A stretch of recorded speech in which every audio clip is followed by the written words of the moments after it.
Otra técnica a considerar dentro de los procesos de síntesis en fase sólida es la técnica de unión por difusión o diffusion bonding. La unión por difusión es un proceso mediante el cual dos interfaces nominalmente planas se pueden unir a una temperatura elevada, utilizando para ello además presión aplicada durante un tiempo que varía desde unos pocos minutos hasta incluso horas. La temperatura a emplear suele estar entre un rango de 0.5 a 0.8 la temperatura de fusión del material que se está uniendo. La presión interfacial generalmente es lo suficientemente baja para evitar la deformación a una gran escala, aunque de forma local se puede decir que en la interfase existe una deformación localizada que puede llegar a ser sustancial. Dentro de esta técnica hay dos variantes. La primera es la variante en estado sólido y la variante en fase líquida transitoria o proceso TLP. En el proceso en estado sólido existe una pérdida o una fractura del óxido superficial. La superficie de los materiales a unir en contacto íntimo, por lo que al aplicar presión y una temperatura se logra la unión en estos materiales.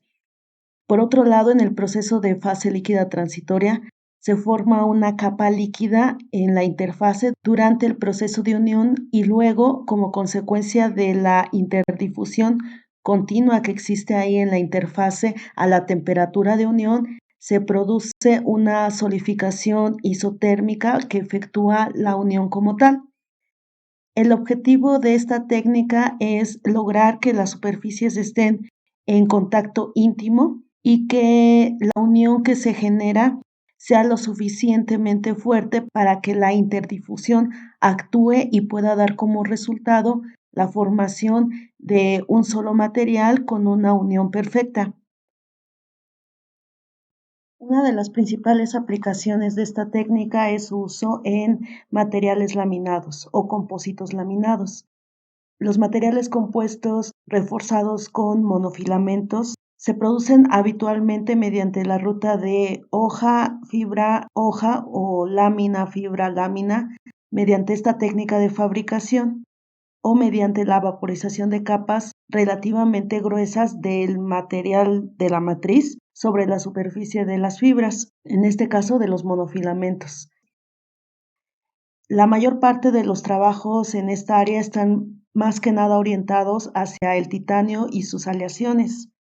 Esto se debe principalmente a que la difusión del titanio facilita la adherencia a sí misma, por lo que se permite la difusión de la capa superficial de óxido a temperaturas elevadas en atmósferas controladas.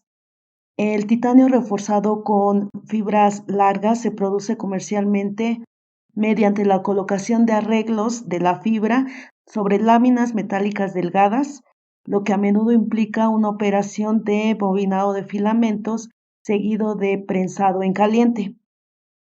Uno de los principales problemas radica en evitar reacciones químicas excesivas en la interfase fibra-metal. La adición de, por ejemplo, aluminio, molibdeno o vanadio, lo que hacen es ralentizar la cinética de reacción interfacial, pero también tienden a dificultar procesos secundarios, por ejemplo, el enrolado de las láminas delgadas.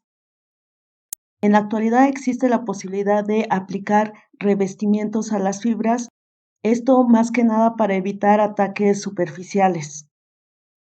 En general, esta ruta de hoja-fibra-hoja es algo engorrosa y es difícil obtener un porcentaje de reforzamiento elevado, es decir, fracciones de alto volumen de fibra, y también es difícil alcanzar una buena distribución, una distribución homogénea de las fibras, a menos que se utilicen técnicas especiales.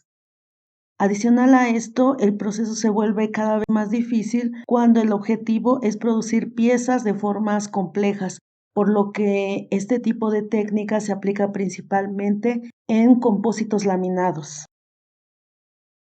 Dentro de los parámetros más importantes en esta técnica de procesamiento encontramos la presión aplicada para generar el contacto, el tiempo de unión, la temperatura de trabajo, las rugosidades que existirán en cada una de las superficies, es decir, la superficie de la matriz y del refuerzo, y la composición de posibles capas intermedias. En ocasiones, para facilitar la unión, mejorar el trabajo de adhesión, se aplican tratamientos superficiales. Puede ser a los monofilamentos, como habíamos visto anteriormente, la oxidación o algunos revestimientos que faciliten la unión y será crucial en la calidad de la unión. Sin embargo, hay dos principales obstáculos que deben de superarse para lograr enlaces de difusión satisfactorios. En primer lugar, incluso en superficies muy pulidas, solamente entrarán en contacto donde se encuentren las asperezas y por tanto la relación entre superficies de contacto tiende a ser muy baja. En segundo lugar, en ciertos materiales, la presencia de óxidos en la superficie afecta la calidad en términos de unión por difusión. Para algunas aleaciones metálicas, las películas de óxidos se disuelven en la mayor parte de los metales o se descomponen a la temperatura de unión, por ejemplo, en muchos aceros, en cobre y sus aleaciones, titanio, tántalo, circonio, por lo que el contacto entre materiales se logra más fácilmente y se genera una interfase continua. Aunque si la película de óxido es mucho más estable, químicamente estable, como ocurre por ejemplo, en las aleaciones base aluminio, puede resultar difícil lograr una buena unión en estos materiales compuestos. En la práctica, debido a la inevitable rugosidad en la superficie y también a la presencia de capas de óxido en la mayoría de las superficies en contacto, no es factible unir las superficies de dos piezas dentro de distancias interatómicas ni establecer un contacto completo entre los materiales simplemente colocando las dos piezas juntas, por lo que aquí es muy importante considerar aspectos como el efecto que tienen los óxidos en la superficie, es decir, llevar a cabo una caracterización del material en la interfase, la morfología formada, así como la calidad de la unión por difusión alcanzada. Como habíamos mencionado, esta técnica de unión por difusión tiene dos variantes. La variante de fase líquida transitoria tiene algunas ventajas respecto a la técnica únicamente en estado sólido. La forma líquida que se genera en la interfase moja ambas superficies y se esparce entre ellas por acción capilar, por lo que no se requieren altas presiones para promover la unión entre estas superficies. En esta variante, las etapas, por tanto, son el calentamiento hasta temperaturas aproximadamente 0.8, la temperatura de fusión, la fusión localizada y ensanchamiento, después una solidificación de tipo isotérmico y finalmente una homogenización localizada, es decir, en la interfase entre el refuerzo y la matriz. En esta variante, la fuerza impulsora es el coeficiente de difusión. A medida que incrementa la temperatura, el potencial de unión se incrementa precisamente porque el término difusivo cambia. No, para un mismo material, el coeficiente de difusión en fase sólida será mucho menor que la difusión en fase líquida. Los parámetros relevantes en esta variable son temperatura de trabajo, que como mencionamos es mayor que en el caso anterior, lo cual también permite una reducción del tiempo. La composición de la capa intermedia, la cual este tipo de intercapa que se seleccione determinará la temperatura a la que se forma el líquido en la interfase. Y finalmente el espesor a alcanzar. Debido a que en este caso las temperaturas de trabajo son mayores, la interdifusión entre una capa y otra Puede promover la variación de la composición de forma localizada y en algunos casos alcanzar la composición eutéctica cuando se está trabajando con aleaciones. Analicemos un caso específico en donde el propósito es unir una aleación titanio 6 aluminio 4 vanadio y un acero inoxidable. El efecto de la temperatura y el tiempo sobre el espesor de la capa de reacción se puede observar en el gráfico. A medida que incrementamos tanto el tiempo como la temperatura de trabajo, el espesor de la capa de reacción también incrementa, aunque como puede observarse en el gráfico, el efecto de la temperatura es mayor que el efecto del tiempo para este material en cuestión. Por ejemplo, para un tiempo de unión de 40 a 120 minutos, el espesor cambia de 6 a aproximadamente 13 micras, mientras que si se incrementa la temperatura de trabajo de 650 grados a 800 grados centígrados, el espesor de la capa pasa de aproximadamente 12 micras hasta 38 micras. Este último incremento evidencia el efecto significativo de la temperatura de trabajo en esta técnica de síntesis. Un comportamiento semejante al previo se puede observar al analizar la unión por difusión de una aleación titanio 6 aluminio 4 vanadio y una aleación base magnesio con 3% de aluminio y 1 de zinc. De igual forma, el efecto del tiempo y la temperatura de trabajo sobre el espesor de la capa de reacción puede observarse en el gráfico. A medida que incrementamos ambos parámetros, se puede observar un incremento en cuanto al espesor, pero a diferencia del caso anterior, aquí el comportamiento no es tan lineal.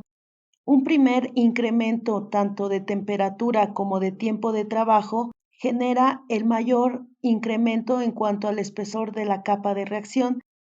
Analizando el efecto del tiempo, a medida que incrementamos de 0 hasta 20 minutos, se observa que el espesor de la capa de reacción pasa de 42, 44 unidades hasta aproximadamente 76, 78 unidades.